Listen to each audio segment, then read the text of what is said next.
जी reflect हो रहा थोड़ा सा भाई, जी रिफ्लेक्ट हो रहा।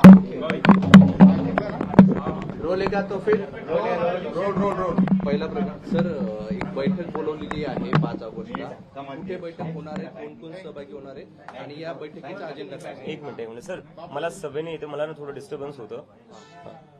5 तारखेला जी बैठक बोलवली, या बैठकीला कोण कोण असणार आहे, काय अजेंडा असणार आहे आणि कुठे होणार आहे? बैठक इथंच माझ्या घरी होणार आहे 5 तारखेची, आणि त्यात आमचे स्पोक्सपर्सन्स येतील आणि अजून काही कोर टीम मेंबर्स येतील ज्यांनी आम्हाला प्रोटेस्ट मॅनेज करण्यात खूप मदत केली होती. आणि त्यामध्ये आम्ही डिस्कस करू की पुढे जे सीजेपीची मुव्हमेंट आहे ती पुढे कशी घेऊन जायची आणि आमचं जे संघटन आहे ते कसं बनवायचं. बरं, एक तक्रार करण्यात आलेली आहे तुमच्या वडिलांच्या संपत्तीबद्दल, त्यावर तुमचं काय? मला वाटतं तक्रार माझ्या एज्युकेशन क्वालिफिकेशन्सवर आहे की मी कसं बॉस्टनचा खर्च घेऊ शकलो, थोडं बॉस्टनचं शिक्षण घेऊ शकलो.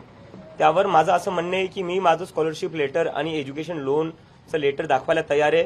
पंतप्रधानांनी सुद्धा त्यांची डिग्री आहे ती दाखवावी, सार्वजनिक करावी.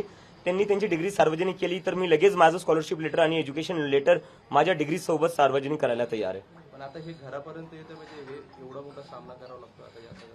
नाही, येऊ द्या ना, घरापर्यंत येऊ द्या. जी चौकशी करायची आहे करून घ्या. आपल्याला माहिती या देशात आपण जेव्हा जेव्हा या सरकारच्या विरोधात बोलतो, मी काय पहिला व्यक्ती नाहीये ज्याच्यासोबत असं होतंय. जेव्हा जेव्हा ज्यांनी या सरकारच्या विरोधात आवाज उठवला आहे, त्यांना प्रश्न विचारले, हे लोक सगळ्यात पहिली गोष्ट तेच करतात, ईडी सीबीआय पाठवणं सुरू करतात. पाठवून द्या, तुमची ईडी पाठवा, तुमची सीबीआय पाठवा.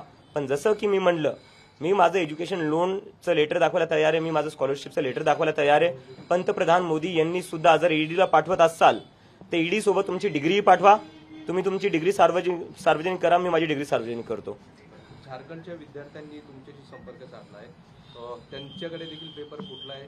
तुमची काय भूमिका असणार आहे? आता पुढचं मिशन झारखंड असेल? झारखंडच्या विद्यार्थ्यांसोबत जे आंदोलन करताय त्यांच्याशी माझं काल रात्री बोलणं झालेलं आहे आणि मी त्यांना सांगितलं आहे की कॉक्रोच जनता पार्टी पूर्णपणे त्यांच्या सोबत आहे आणि त्यांनी जोपर्यंत त्यांच्या मागण्या पूर्ण होत नाही तोपर्यंत अजिबात मागे सरकू नाही.